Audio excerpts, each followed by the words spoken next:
मऊ जनपद के सदर विधानसभा से बसपा के उम्मीदवार जनाब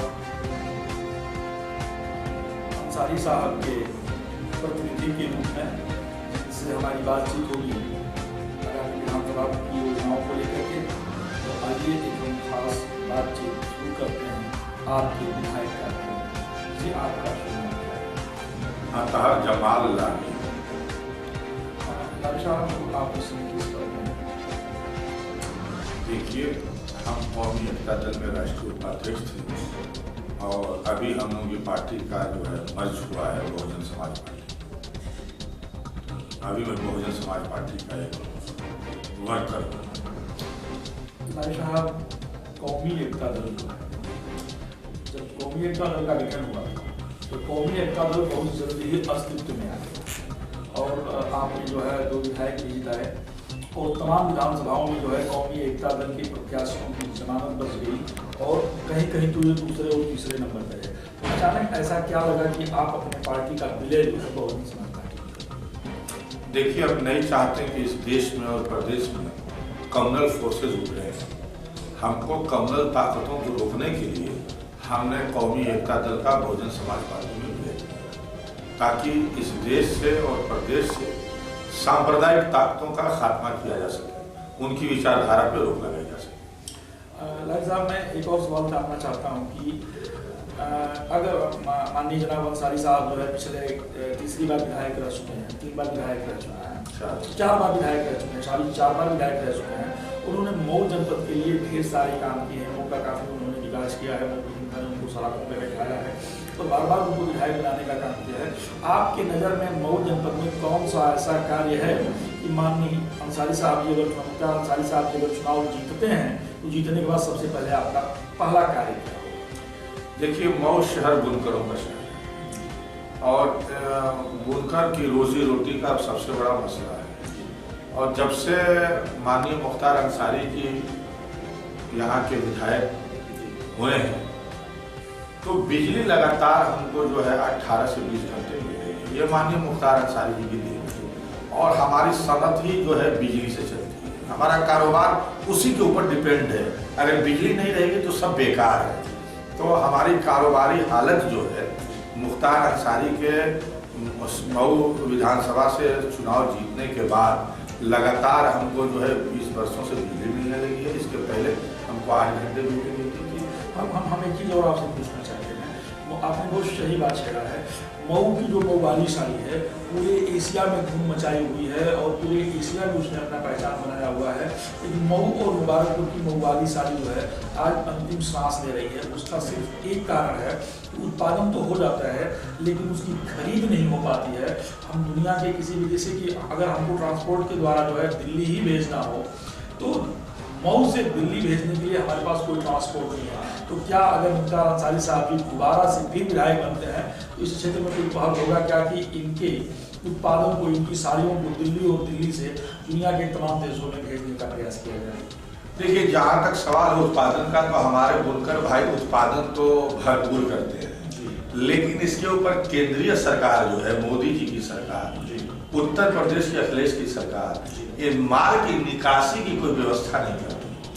मैं यही जानना चाहता था, यहाँ के जो बुनकर है माल यहीं से खा जाते हैं, तो क्या विधायक जी अगर इस बार पुनः विधायक होते हैं तो इसके बारे में उनका कुछ अच्छा पहल होगा? देखिए, हमारी पहल तो पूरी कोशिश है कि माल की निकासी हो, यहाँ पे बुनकर ट्रेड सेंटर खोला जाए, लेकिन ये केंद्र सरकार के हाथ में, एक विधायक के हाथ। अगर बसपा की सरकार बनती है, अगर बसपा की सरकार बन जाती है और विधायक जी अगर विधायक बनते हैं तो क्या बसपा की सरकार में विधायक इसके लिए प्रयास करेंगे?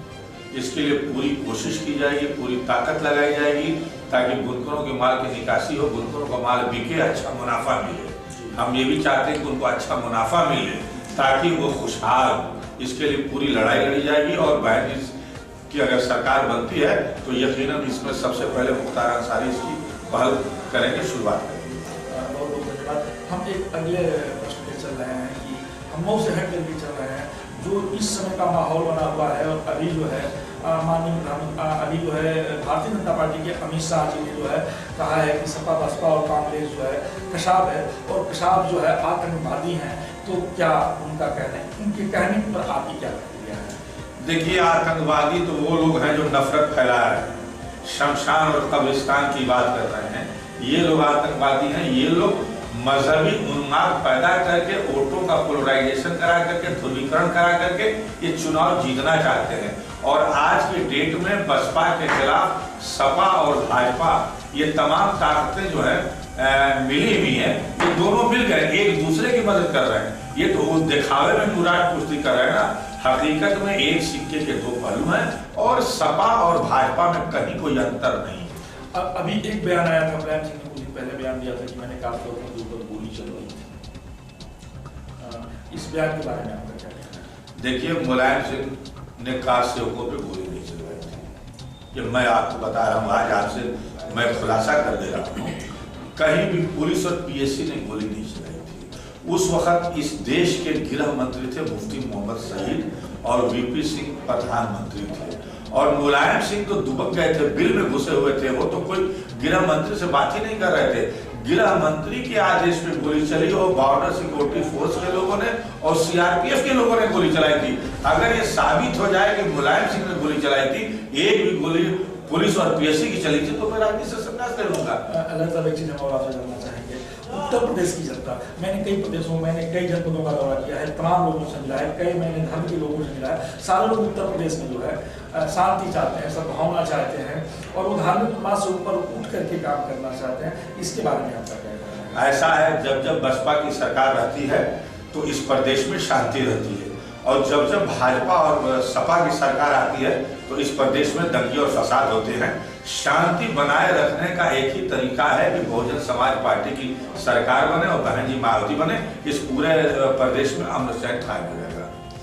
एक अंतिम प्रश्न आपसे करना चाहेंगे, अगर उत्तर प्रदेश में बहुजन समाजवादी पार्टी की सरकार बनती है तो आपको क्या लगता है कि बड़े साहब जो अंसारी साहब के बड़े साहब हैं, अगर उसी से चुनाव जीतते हैं तो क्या लगता है कि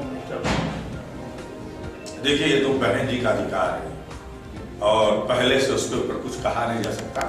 हमारी सरकार बने, लेकिन पूर्वांचल के नौजवानों को है, एक पहली बार कोई नौजवान नेता के रूप में मिलता है जो नौजवानों की आवाज को विधानसभा में उठाने का काम कर सकता है। तो क्या आपको नहीं लगता कि पूर्वांचल से एक लौटा नौजवान नेता अगर चुनाव जीत के जाता है तो बहन जी जब अपना मंत्रिमंडल बनाएगी तो यकीनन उसके ऊपर सोचेंगे और काम करेंगे।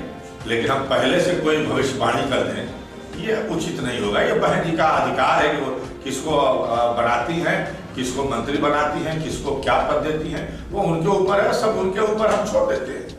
आपने जानकारी दिया तो आपने देखा कि लाली साहब जो हैं मऊ के बुनकरों के मामले को लेकर के काफी आज गंभीर नजर आए और अपने बयान में उन्होंने कहा कि अगर बहुजन समाजवादी पार्टी की सरकार बनती है और बहन जी मुख्यमंत्री बनती हैं तो सबसे पहले मऊ के बुनकरों की जो सबसे बड़ी समस्या है उनको कम से कम 18 घंटा विद्युत दिया जाएगा और उनके माल को जो है दिल्ली और दिल्ली से लेकर के दुनिया के तमाम देशों में, जहाँ की जो है मऊ की मुवाली साड़ी जो है एशिया के तमाम देशों में अपनी पहचान बनाई हुई है, उन देशों में भेजने का काम किया जाएगा ताकि जो है उनको अपने लागत का उचित मूल्य मिल सके। कैमरामैन हीरालाल और के साथ मुरली मनोहर पांडे की एक खास रिपोर्ट। फिर हम